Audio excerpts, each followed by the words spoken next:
And now, an Envision Financial podcast with Luke Smith on Canberra's 2CC. Well, that'd be you, Mr. Luke Smith. Thanks very much for wandering into the studio this afternoon. No dramas. It's nice and cool in here for a change. It's lovely. Why does it look like you've just wandered off the golf course? No, not at all. I was working this morning. Is that what it was? Yeah, that's it. It's Casual Friday. Let's call it working. Casual Friday, I know. Hey, we were walking around somewhere talking finance. I think that's working. It sounds like work, doesn't it? Absolutely. You know what they say about golf, though, don't you? It's a good walk ruined. Yeah, today I'll totally agree with that. I'll agree with that most weeks. For sure. Today we're asking the question, can I gift money or assets to my children? Yep. I'll take a wild stab in the dark and suggest yes, you can, but there may be consequences. Exactly right. So, we spoke recently about the asset test, and we'll sort of continue that Centrelink theme leading into Christmas because I'm getting this one more and more. From a structural perspective, yes, you can gift anybody anything you want. And I think the first line we need to draw is, why are we doing it? Who are we doing it to? And what are the implications? Can I pull money out of my super over 60 and give it to my kids to buy a house? 100%. Can I sell an investment property? Can I get the cash? Can I give that to my kids to have a birthday? Sure. You can give your kids anything you want. It is not a tax event in the recipient's hands. It's a capital event. Okay, so I have a lot of people come in and go, but if I give my kids $50,000 for a house, I'm going to pay tax. The only tax you need to consider from a gifting perspective is, did you incur tax selling that asset? If the answer is no, or you've got the cash, give it to your kids. No problems. That's great. Would I give it? No. Would I loan it? 100%. Because if you give money to some kids and your daughter goes and buys a house with a boyfriend, then they break up and there's no formal loan around that money going into that transaction, you've potentially lost your cash. If you've lent the money in with a formal loan arrangement, there's a very high likelihood that you get made whole and then they can fight over whatever's left. So that you can do at any time with anything. Gifting and deeming, now we're talking Centrelink. So the tax department don't care what you gift. Yeah, because there's no gift tax in Australia. Exactly. You can give whatever you like to whomever you like. Spot on. But there are other issues to consider. And as you just pointed out, if you're providing money to your offspring to help them buy a house, you've said enter into a loan arrangement. It's important to make sure that's properly documented in a way that can be produced as evidence in the case of any dispute. Exactly right. But then let's move on to the Centrelink. Yeah, so then we say, okay, I've given my daughter $20,000 to buy a house. What are the implications for me from a Centrelink perspective? And this is where people need to draw a line in the sand and say, okay, I've gifted the money. Does it matter for me? No. Does it matter for how Centrelink view my situation? Yes, 100% it does. And the gifting rules are that you can gift $10,000 in a financial year, $30,000 over a rolling 5-year period, and anything that you gift that exceeds that limit, you are deemed to own and are assessed as the owner of for the next 5 years. So, yes, you can give anything you want to anyone. Centrelink don't preclude you from doing that. I've had people come in the last 2 weeks and go, well, I can't gift that to the kids. Centrelink will get upset. Centrelink don't care what you do. They just want to make a fair and reasonable assessment of your asset position when they're assessing your eligibility for certain things. One of them is primarily the age pension. Now, that assessment can also come into play for other things like care allowances, disability pay, all sorts of other stuff. There will be assessment of assets because there are a number of tests that they have that use a similar philosophy in relation to income test and asset test. I gave $50,000 to my daughter to buy a house. $40,000 of that is going to be deemed to be mine for the next 5 years. So when they sit down and they say, what do you have in super? What do you have in the bank? What do you have here? What do you have there? Oh, and we're going to include you to have $40,000 under the asset test of the $50,000 that you gave away. You know, that's just another reason not to make it a gift and to make it an official loan, because then you still own the money. True, but don't call me out on a Friday afternoon as to how I'll investigate how Centrelink deem a loan, but I would say they're probably still going to say that it's yours. Yeah, well, that's right. It is still yours. Yeah, but they're going to then deem for you to. They assume will, that you of still course. have it. Yeah, exactly. They will. So you're not going to get out of anything by doing that. It's just that it helps to protect your Totally. position. And that's it. It's the protection of that. Yeah. You've still given it away. It'd still be deemed under the gifting rules. And if you're going to be deemed that you still own it anyway, you might as well actually own it. Correct. Yeah. 100%. Just tell them to do it tough because they don't deserve a house and, use whatever. Oh, come on now. It's not like that Use anymore. whatever silly legislation they're passing to get a house. If something comes back, you can then have a reassessment of that position. Okay, but I just want to sort of bang over that giving it to your kids is not a taxable event. It's not an issue. If you've sold something, then yes, you may have a tax issue for the transaction that you've undertaken to realise that money. But nothing stops you gifting or giving anybody anything. That's fine. Now, moving money between spouses does not trigger the gifting rules. So, as we discussed the other day, if I was 67 and my wife was 60, I wouldn't be having any money in my super fund that is detrimental to my assessment of the asset test. I'd be pulling it out tax-free. I'd be looking to make a non-concessional contribution to my wife because accumulated super under the asset test rules, when my wife is not age pension age, means the assets in her name are exempt. But people go, well, if I move it there, it's going to be gifted. No. Gifting is to external, outside of the family unit, i.e. partner. Kids, yes, it's going to affect. So it's not like I'm not saying you can give the money to the kids.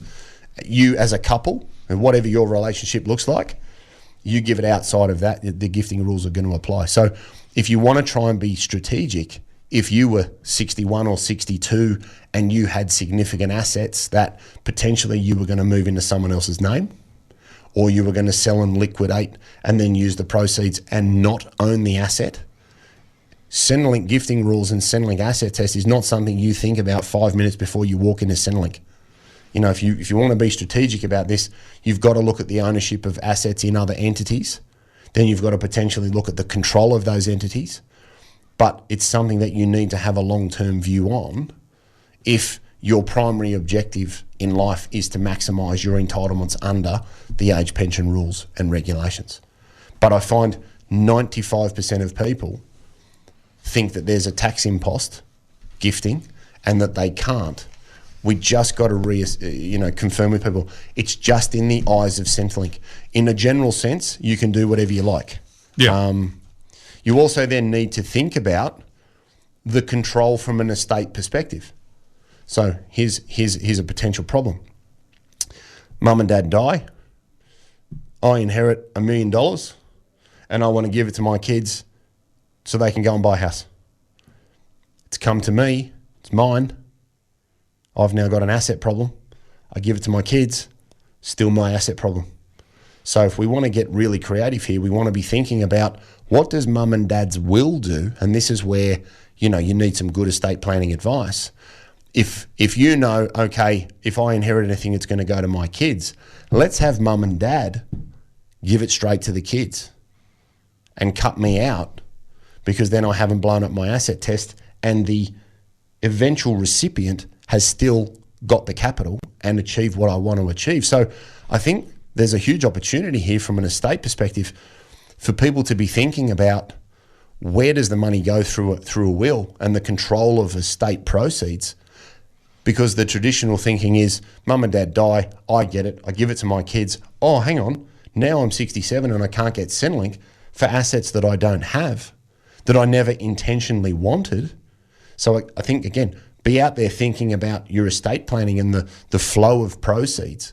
Yes, it's morbid. Yes, you don't want to talk about it after 9 beers, but be mindful of it, because age pension at the moment is $46,000 combined.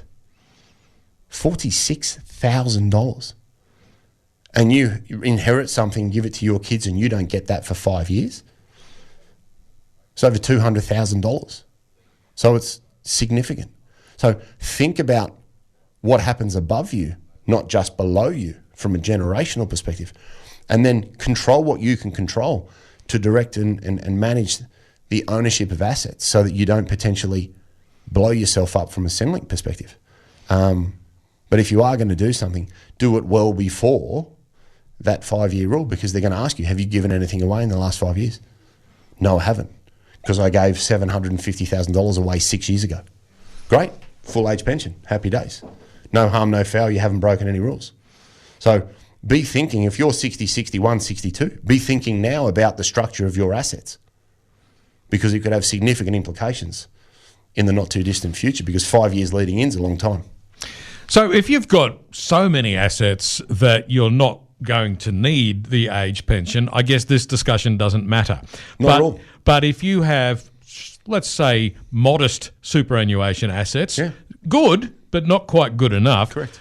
then most people find themselves in a place where they're going to want to draw some aged pension from Centrelink, if not the full age pension from Centrelink. And in order to do that, you really do have to pass the asset test as well as the income test. Totally. And that's why you need to be careful about giving away assets. Exactly, because 470,000 is the minimum asset test now for full age pension.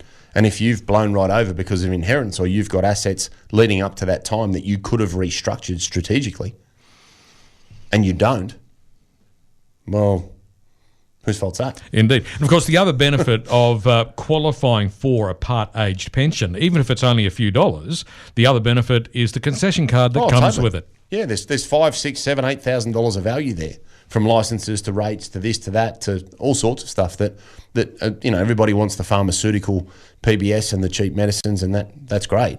But there's all sorts of other benefits that come with it. Yeah. So it's not just thinking about you, it's thinking about you and your partner and how you fit on that journey, because that could be a 67, 77, 80, it could be a 20-year journey or more. So it's worth planning well ahead. So I'd almost say to people, okay, you're going to retire. We're 4, 5, 6, 7 years out now. Well, is it a problem? No, I've got $5 million in super. Okay, great. Not even a conversation. But if you've got assets that could get you in no man's land, which is $800 to $1 million, where you're right up on the cusp where you just get nothing, you would actually mathematically be better off having 500,000 in super and getting full age pension. You'd actually be better off than having $1 million and getting next to nothing and then having to fund yourself completely. So again, that's why we're raising. Be strategic about this, because it's a tool at your disposal.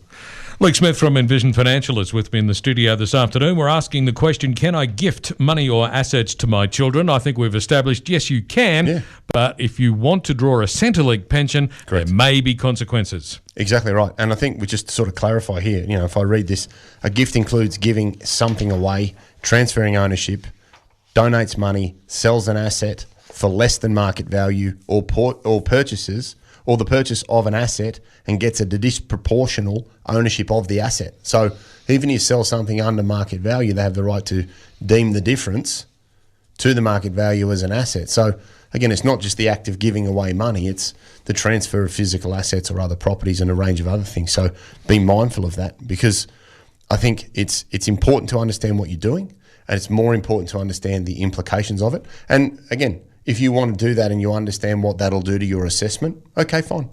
No problem. We're not saying don't do it. We're just saying go into something aware that, okay, if I'm going to give something away, it's going to be assessed for 5 years. If I transfer an asset between a spouse, then it's not a gift. You can do that, and that's not a problem. You'll be deemed on the asset, and that will affect the income test, because they will deem a rate of earnings on that asset, and that income is then applied to the income test under the Centrelink rules. There's no tax to give anything away. So again, if we separate Centrelink from giving, you can give anybody anything, that's fine. The only potential tax implication is the sale of the asset that you may have liquidated for you. So you always need to consider that. But I think if people can go into this with their eyes open and keep that 5-year window in check, then you've got the ability to make the most of some strategic planning. And at the end of the day, if you're fortunate enough to get enough that Centrelink doesn't matter, also need to keep in mind, I have this one a lot this week, well, I'll never get it. Well, no, you just don't get it right now. You can go and live and do your thing and spend it, whatever you want to spend for the next 3 or 4 years, stroll back in with another assessment, you might be eligible. So don't panic that, oh, well, I'm never going to be eligible for the age pension. It's just, remember, it's an assessment on the day you go in there. That's not forever. You can go and have some amazing holidays and do some amazing renovations on your home and hurl a whole lot of money into unaccessible assets. Stroll back in and go, hey, I just got rid of 500 grand. Now, would you get rid of 500 grand to get a little bit of age pension for the capital you've foregone? Probably not, but some people believe it's their right to get it, and okay, that's their view. And I'm yeah, sure, but I can certainly see it as perfectly legitimate to go on a grand holiday, which actually costs a lot of money, because that's what people want to do when they retire. Well, they want to go and travel. travel. Yeah. 100%. You know, and I say to a lot of my clients, like, let's tie it on from 60 to sort of mid 70s, because I don't have too many clients flying around the world at 94. I've got one that told me I wasn't too big for a slap. Yes. She said that to me the other day, but, you know, she's 94 and full of beans and we love her. But, you know, it's about now controlling the things that you can to have the choices and the experiences that you've worked a very, very long time to get to the age where you make the most of it. And I think people need to think that, well, Centrelink is an option. It's not a destination for me. It's a byproduct of your output over time. And if you can make the most of these rules without accidentally, like we said before the outbreak with the estate issue, if that's a big problem and a big driver for you and you're in that bracket and you could inherit, I'd be having that conversation with mum and dad to make sure that they don't accidentally blow you up when they could just give the money straight to your kids, because within your family unit, you've agreed that that's what you're going to do. Where can listeners get more information? Yeah, so office number 6260-4749. We've got envisionfinancial.com.au on the internet. That's Envision with an E, not an I. We've got the Strategy Stacker, Luke Talks Money on iTunes and Spotify. We've got Envision Financial Canberra on YouTube, where we've got a backlog of all of our shows and people can like and subscribe to that. And we've got Smart Money Strategy, your ultimate guide to financial planning, with an entire chapter on exactly this. Indeed. Luke, we'll talk to you again next Friday. See you next week. Luke Smith from Envision Financial.